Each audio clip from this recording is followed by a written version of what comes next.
me like that. That's kind of mean. I think it was about balance. I thought it was completely out of line and inappropriate, to be honest. But I'm not surprised. Okay. Thank you for coming. Who has no idea what's going on? Okay, that would make all of us, and I think it's important that we're all honest about that when we're talking about doing things like curing death. So we're here to talk about a lot of the problems that we're facing in order to achieve our goals. And they're really hard problems, and we all face a lot of problems. Who am I?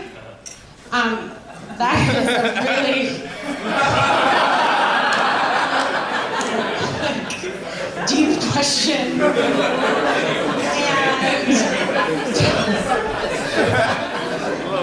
And my name is Danelle, and thank you for coming, and this is Brains.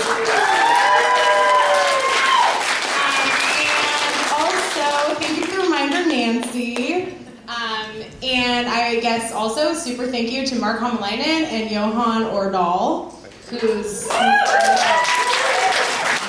the way, I just learned how to pronounce his name correctly, like, recently, which, if you know our relationship, is really funny. So, yes, we are here to learn a lot about ourselves. This is an active audience participation. Sean Casey, that's completely inappropriate. This is a participatory event with everybody, and you can't have side conversations like that. He doesn't pay me anymore, so I can be rude to him. I was rude to him even when he was paying me. So we are all here to participate, give our knowledge, give our wisdom, share it with each other. We can make fun of each other, we can have fun. It's super important, I believe, that we're all lighthearted. And since apparently I made this happen, my rules are the most important. So it's okay to have fun, to make fun of each other, as long as it is in good intentions. So we can make fun, don't be mean, but let's get the truth out, let's figure out what the hell is going on, because we all would really like to know.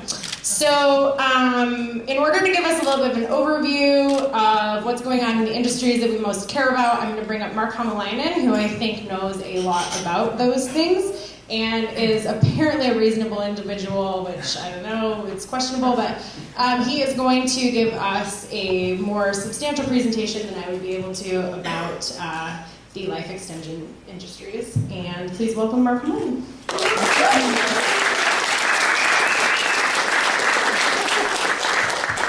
Hello. All right. You can use the other mic. Ooh, I can walk around. Yeah. All right.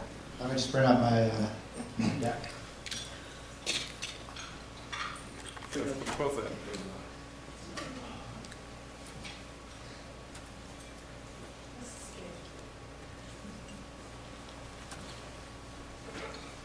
Could you talk louder, Mark? We can't hear. All right.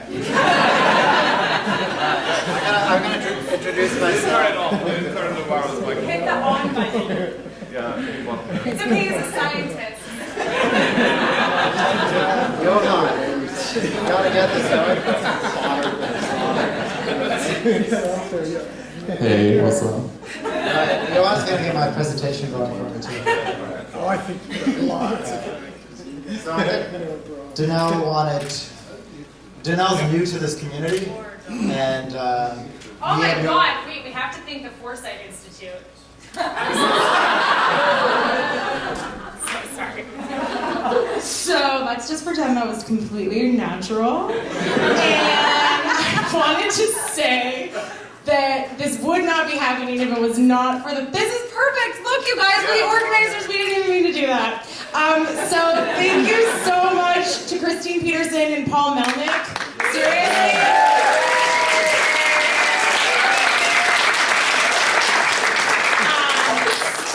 My super good friend Minda Myers and I have an ongoing meme that Christine Peterson is the residential badass, and that's how we feel about you, Christine. You're so awesome. You're like leading things that happened for a long time. We really appreciate everything that you've done for humanity and for all of us. Well, we don't know if you've done anything for humanity. We're going to find that out tonight. But for what you're trying to do for humanity, and much, and thank you, Paul. You guys have been amazing. And I don't think Marcia is in here, but she, the conference coordinator, was awesome. And thank you to Tracy Parker and Sean Casey, who ran the space event downstairs. You guys are amazing. And so, I'm sorry, that was so rude of me not to do it, but you'll find out that's a theme about me. So thank you, Christine and Paul. You guys made all this happen. It is so fabulous. Thanks. All right. Do you want to? And I have my drink. All right. Yeah.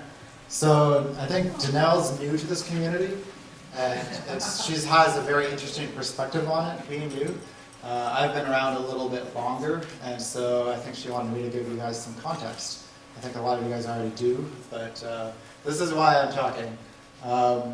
I've been involved in the life extension community for a long time, and I've sort of seen a lot of, I've been part of and also seen a lot of the various efforts that have been attempted to bring about extension in human lifespan. I think I started back in 2001 with the Immortality Institute, is where I started reading about this stuff. I was the first researcher for Aubrey at the Methuselah Foundation. He's now at the SENS Foundation, but back in the day it was the Methuselah Foundation, working on lysosems. And then Halcyon Molecular was formed in 2008. I joined as the first employee. This was, I think a lot of people had a lot of hope in this like Silicon Valley venture capital funded company that was like a big life extension company. So I was there, and now I'm at a company called Synthago, which is a subset of people from Halcyon and some new people from SpaceX and other industries that are carrying the torch. Also was involved to some degree in immune path and Cambrian genomics. So I have a pretty good overview of sort of the life extension community's contribution to life extension. A lot of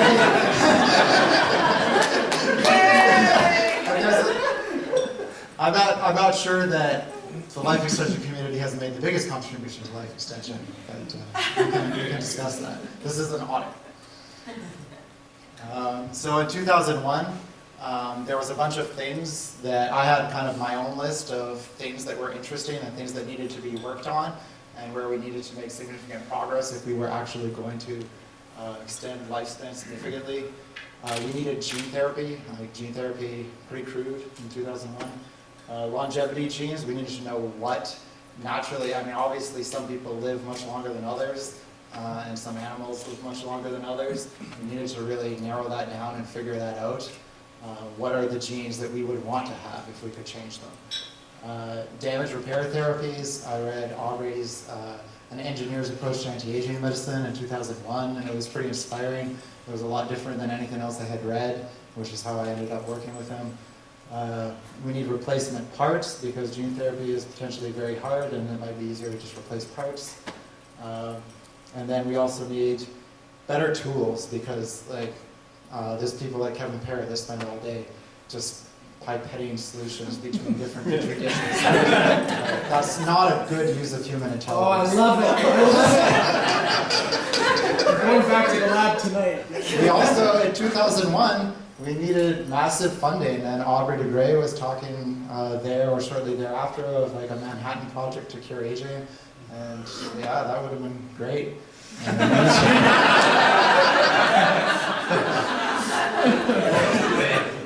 And we also, I think there was a sense that we wanted the mainstream population to have more interest in this. So in 2014, those were the things that I thought that we really needed to work on and that we didn't have good capabilities in. So in 2014, what's different? I think we still need to We don't need tools. Yeah, we don't need any tools. Yes. Better tools. I'm gonna go through these one at a time. So yeah, so in 2014, my list hasn't changed that much. There's actually a few things I have added to it, but I'll get to that later. So the list actually got longer, which tends to happen when you're doing task management. Your list grows instead of like shrinking. Go ahead, Richard. Yeah. I have to have some kind of theme like your beard there. So life expectancy too hasn't, between 2001 and 2010, hasn't really been changing that much. Life expectancy from at birth is going up a little bit faster than from at 65. But it's increasing for people that make it to 65, like life expectancy is increasing at 0.1 years per year. It's just kind of 10 times too slow. So what's the holdup? I'm going to skip gene therapy because that's the fun one, so I'm going to leave that to last. Or maybe not last, but somewhere later. So longevity genes, we still can't sequence whole genomes. I was at Halcyon Molecular because sequencing was an obvious problem and we needed to have better sequencing technology.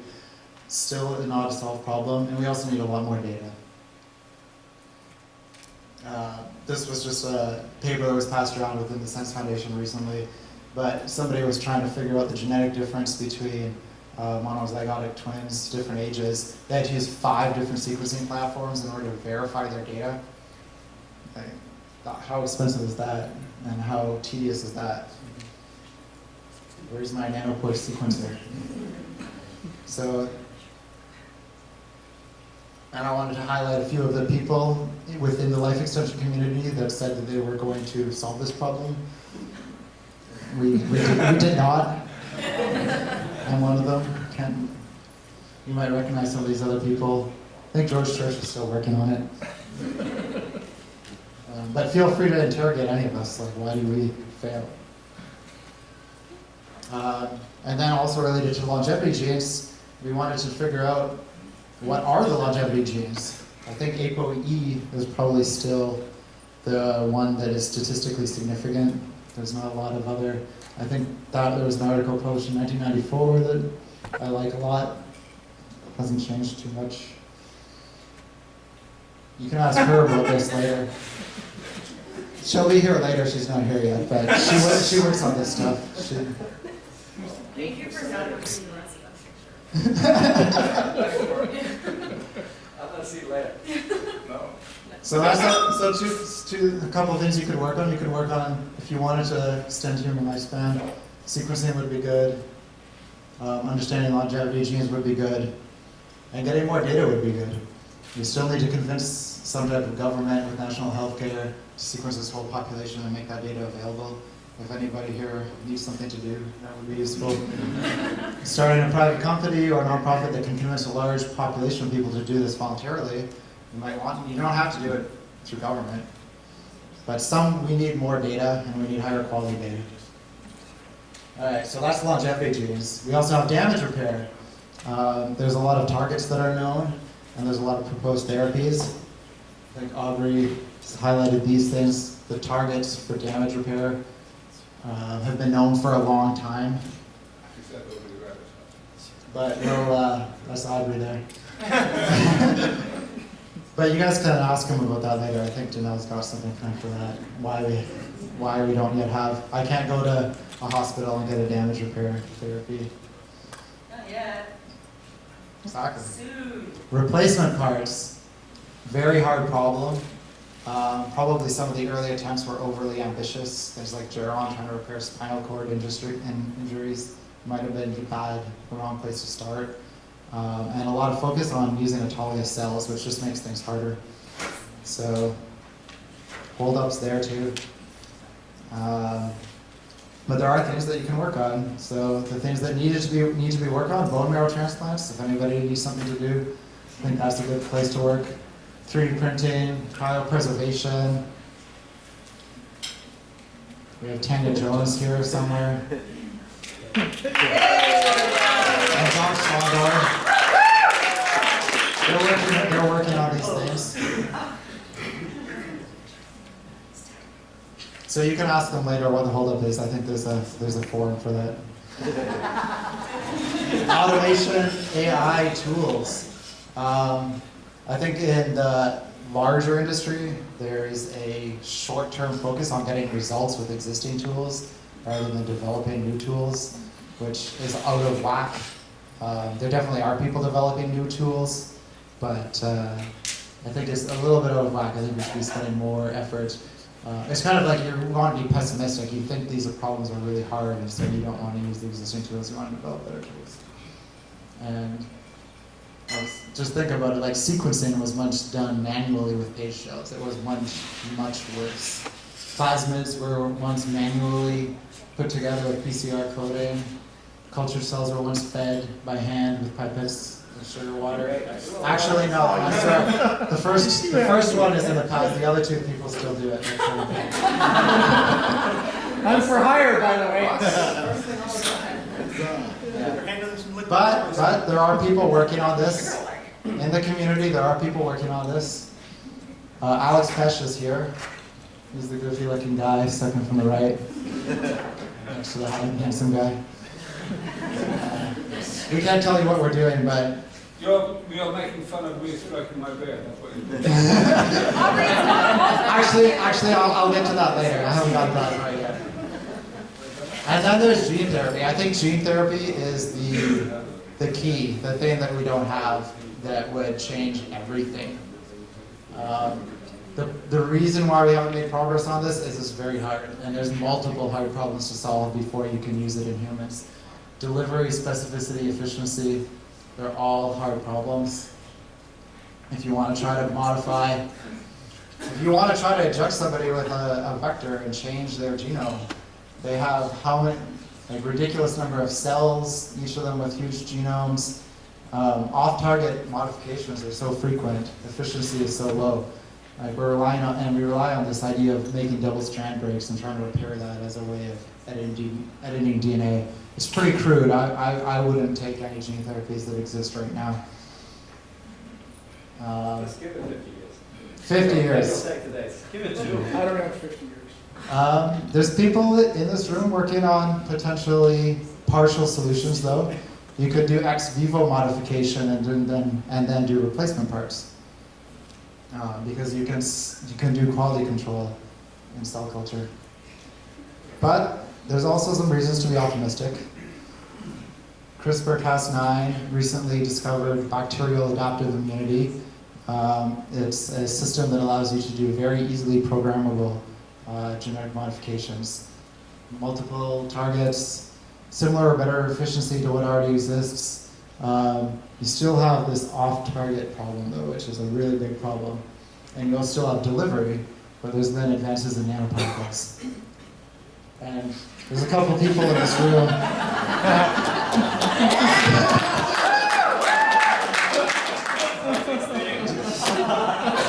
These people, I think they're doing an experiment there.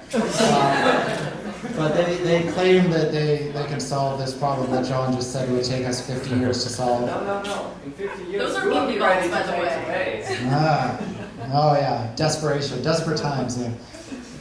So I think we should grill them extra hard. Massive funding, we talked about the Manhattan Project for aging, has now materialized. It's kind of a chicken and the egg problem and a lack of clarity. The people that have money, they look at us and they're like, what am I supposed to fund? Am I supposed to fund Aubrey? Am I supposed to fund this guy? Do any of these people know what they're talking about? And then you need to actually have demonstrated some success, and money will follow success. And so it's a bit of a chicken and egg problem. So it's still, the life versus death. You don't have any stuff on there. I think that's 2012. NSF is 6.8 billion, NIH is 37. But there are some people doing interesting things in funding, especially Peter Thiel has, he's experimenting a lot, which I think is interesting. He's trying to do social experimentation to figure out different ways of funding things with the resources that he has. I think it's a shame that there aren't more people like him doing that. And it's great, I think, that Google has jumped in. They're taking their particular approach to the problem, whatever you may think of it. But I think there should be more groups and people like that.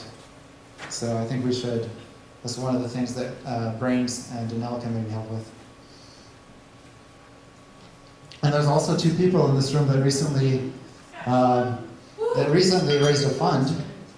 Scott Norman and Simone Saeed.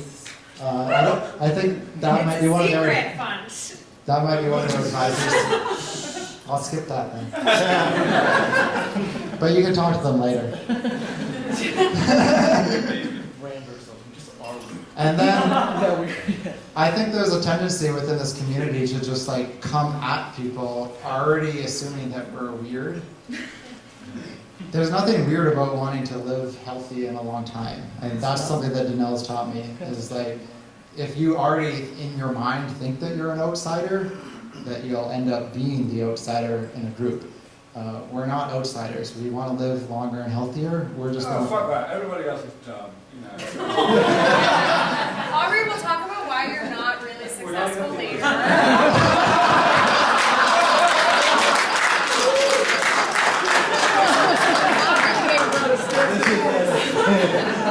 Thank you, Aubrey. That happened in this room over here because of our invitation. Well, we could make them. And then I mentioned earlier that there were some things not on my list in 2001. It was probably because I was a kid and I was naive. Building companies and organizations is an engineering problem, and it is a very challenging problem, and it's one that you need experience in and you need help. So I think that's one of the things that within our community we could use a lot of help with. It's really great to bring in people from outside the community that are really good at things but haven't been exposed to this. And then we should also learn from each other's mistakes. And another thing that wasn't on my list in 2011, encoding logic in therapeutics. I always used to think about therapeutics as this diminishing return area, like you think of like the drug companies. But I think if we can encode logic into therapeutics, then we could do a lot more instead of having these like crude small molecule hammers and other things like that. Yeah, so learning from our mistakes, things that haven't gone so well. It's an audit. Lighthearted. So,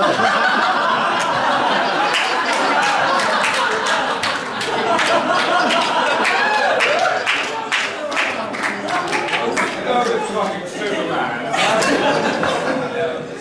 This is the most of Aubrey to Greg. so just to like end on a positive note though, so it's been, I started in this community in 2001, it's 2014 now. We haven't solved these problems, but there's a lot that we can work on. We've come a long way, we've learned a lot, and I think we really need to focus on executing on these problems.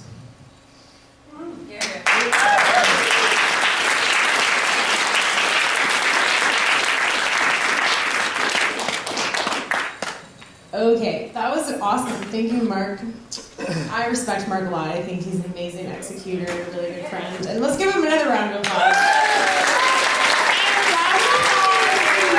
In advance for Aubrey to Ray being an awesome sport for all the heckling that's coming his way today. So I'm going to give you guys a little bit of context for how the evening is going to go. So there's going to be people getting interviewed and people being judged, and you guys are allowed to heckle. And we're going to do what in Aubrey's leaving.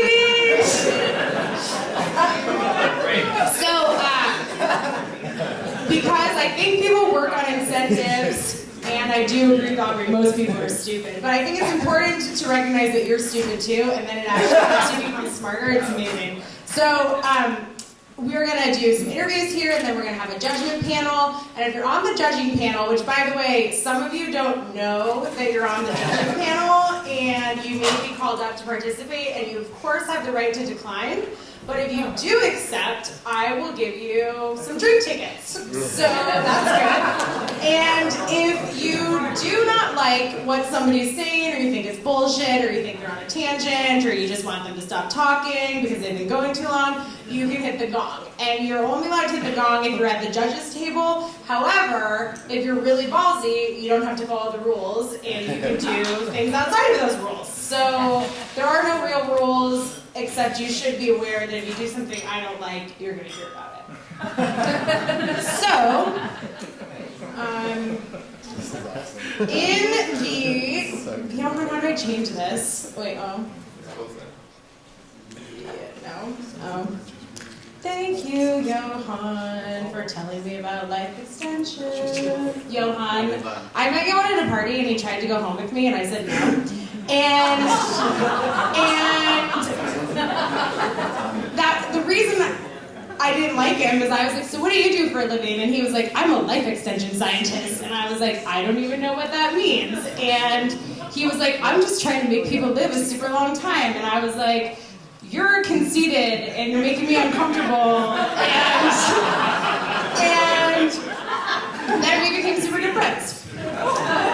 So, You mean there was that bit in America, like in that classroom where there's that, then a miracle occurred? and then a miracle occurred, and we became friends. We started having tea together and like talking about our feelings and stuff. So the first person to kick off the evening is one of the more lighthearted fellows ever, and his name is Abe Jolly, and he's coming up here. Jolly! And so every audited person has their judges, and Johan, you're one of A. Jolly's judges, so please come up to the front. Do you need a drink? Oh, God. Okay. Apparently he's still human. Jesus Christ. Johan takes a long time. I'll be back. Okay, well, anyways, Mark Hamalainen, are you here? You're on this judgment panel. Michael Andrag, are you here? Michael Andrag, you're on this judgment panel. And also, I am gonna put, who wants to be on this panel? Does anybody want to be on this panel? Andre Watson wants to be on this panel. Anybody else? You? Kevin wants to be on the panel. I'll get Jolly. Okay. All right, Johan's excommunicated. It's fine. So, have a seat. Standing's good for you. Oh my God, I saw that in your talk. There you go. Speaking of your talk, A. Jolly basically tours the world giving a talk about how to live forever.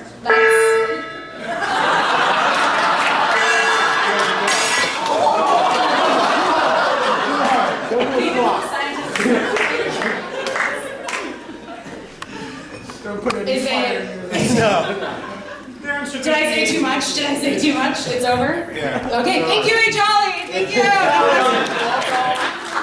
So I'm not gonna lie, A. Jolly, some of my friends who are not close friends of yours have asked me the question verbatim, what the fuck does that guy do? And I would like you to answer that question for the audience. So the quick summary is, frankly, whatever I want. The slightly longer answer is, I've spent a lot of time building that life of freedom and flexibility. Basically, for me, life is amazing, life is awesome, and that's really why I want to live forever. And I hope to try and help other people do that too. How did you rehearse for this before you knew what I was gonna ask you? If you haven't realized this, I'm psychic, goes with the turban. You just increased my level of racism. So, A. Jolly, you think you have more wisdom than others about how to live forever because you go around the world giving a talk like you're an expert about how to live forever. So I'm curious, how did you acquire that knowledge? So the's two ways to answer this. In one way, I'd say I'm not an expert. If you look at the people in this room, there's a lot of people that are way smarter than I on life extension, anti-aging. But what I try and do is take, luckily, all the information I glean from reading from all my friends and the people around me, and try and communicate it to those of us that aren't sitting there in this room, that aren't necessarily in the know and in this space. And I think that's very important, because yes, a lot of us are researchers, a lot of us spend the time looking at our own health and longevity and anti-aging, but there's only so many people in this room. And I think one of the powerful things in today's world is communication and trying to spread that knowledge to others. Okay, great. I just realized a logistic thing. I'm gonna give this microphone over to these people. So, question. Sure. Are we starting? Yes, go. Spreading the word to other people. I have seen you talk a few times at Bill, notably. Most of the times I've seen you talk is to people that already have heard of life extension. Do you think the value of the particular people that you're talking to is actually exceeds the potential value of you just directly working on life extension? Or is there potentially room for either going towards direct work or talking to maybe different people? So I think that's valuable. I'll say I end up looking at a couple different things. One, you're right. You've definitely heard me speak at Bill and speak at other conferences where a lot of the audience is similar to this in this room. Those people that are interested in working on this already. But that's not the only places I end up speaking on, because I think it's valuable to end up spreading that outside.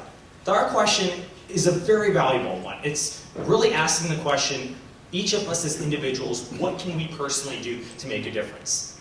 And I'd have to say, for me, there's a lot of things I'm not that great at. I'm not a scientist, I'm not a researcher, I don't think I ever will be. So a lot of it for me is analyzing, going, all right, what's my own particular skills, where can I make a difference? And I'm trying to do so. We all feel like Zoolander when we're in the lab.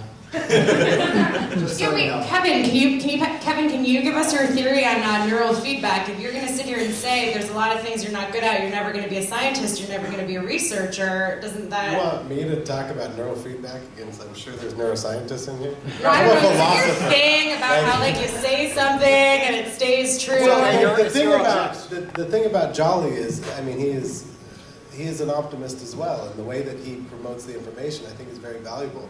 A lot of people, they completely shut down when they hear too many syllables. They use too big of words, I hear a lot. But Jolly, I mean, he has this Jolly approved, and once you're in the network, you know, I relate him and Ryan and a bunch of other people to the oligodendrocytes. They go around and they connect different neurons, and they make those things happen.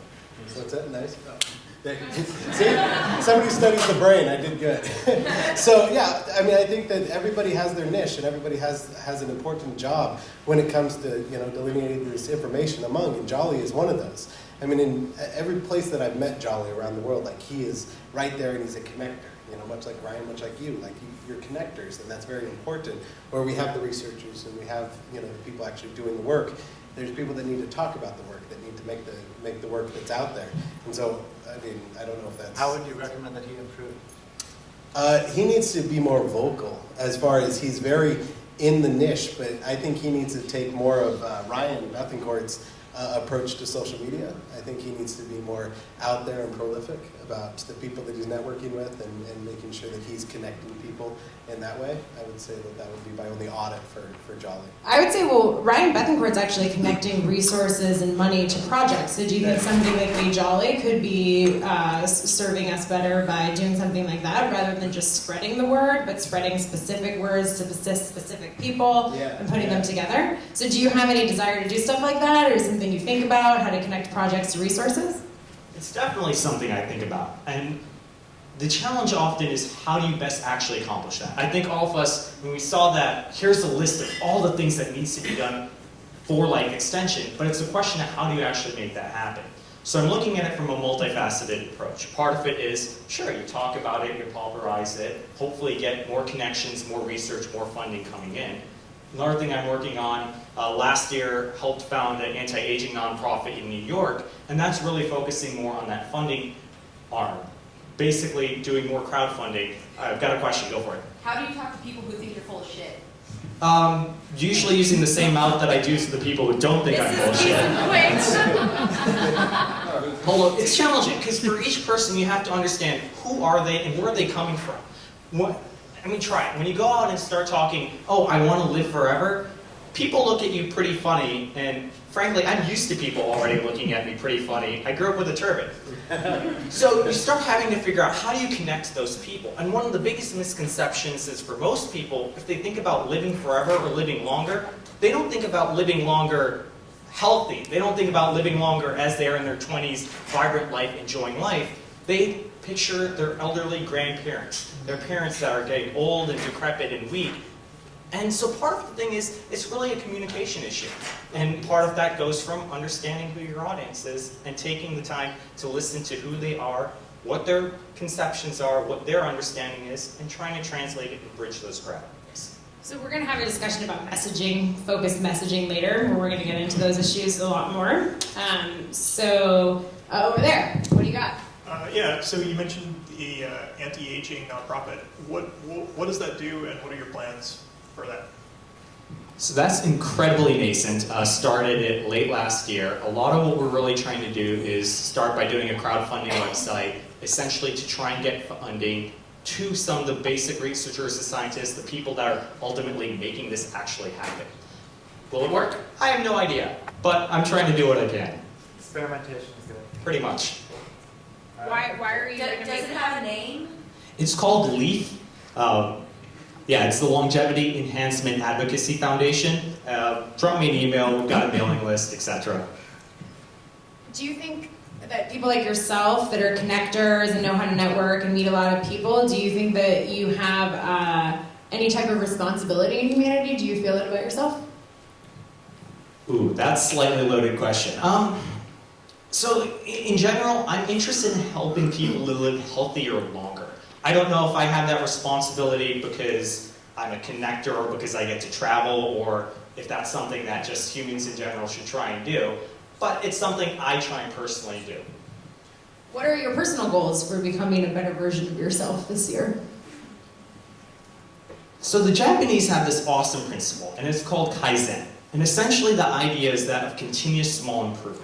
And that's an ethos that I really try and embody, because I try and keep getting better each and every day at whatever I'm working on. 2014, personally, a lot of the stuff I'm working on, one, I'm actually looking at maximizing the amount of my life that's a business expense.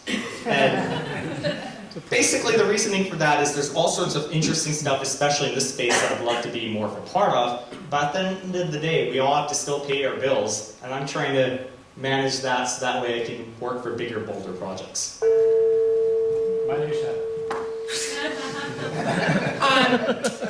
you ever worried that your life sounds like a justification for just like a hedonistic existence? Are you stoned right now? Are you stoned right now? Wow. Am I? No. I don't think so. I don't know. My question to you would be, why would that be a bad thing?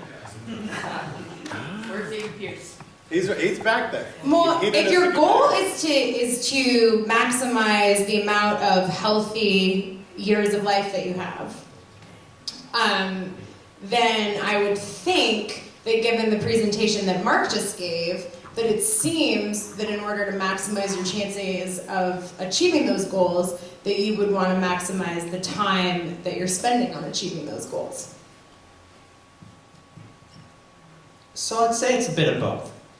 I mean, I started back on the Immortality Institute back probably 10 years ago. And at that point in time, I'm like, hey, this is really interesting stuff. Death sucks. Let's opt out of that aging checkbox. But I also knew I didn't want to go work in a lab. I knew I never wanted to have to write grant proposals. And ultimately, I went down the computer security pathway, which has been amazing and a lot of fun. But over time, it was a lot of that going, yes, I love my life. It's awesome. But I looked back and went, yeah, it's 10 years later, and sure enough, there isn't that much progress. Renaming Immortality Institute to Launch a City really doesn't do anything in the end of the day. And that's really what started me over the last, if I look at it, the last 2 to 3 years has really been that shift in my life going, I'm interested in this. I want to live longer, healthier personally. I want to have my friends around when I get to do so. There's not enough that's actually happening. What can I do to make more of a difference? And ultimately, here I am up here. Cool. Did you guys have any extra questions? I'm just going to make a comment that I do appreciate your general life approach to actually fixing things and taking on active approaches to doing things. And that's something that I share in the way that I view life extensionism. I think a lot of people want a pill that magically fixes things, and unless we turn ourselves into robots, that's unlikely. We're still going to have to take care of ourselves and do squats and eat protein and stuff. Cool. So can I get a survey of the audience? Who's interested in syncing up with Jolly and working on some innovative crowdfunding efforts to move these goals along? Anybody? Anybody interested? Can you get your hands up? I think Aubrey de Grey, Johan, all these people, Ryan Bethencourt. Great. So if you really are interested in working on projects like that, doing crowdfunding towards these goals, I think you should sync up with Jolly, and you guys should do stuff together. So thank you, and thank you guys. Thank you. Okay, so we're going to take like a 5 to 10 minute break for everybody. You can get a drink, you can go to the bathroom, you can mingle, and then we'll come back in like 10 minutes and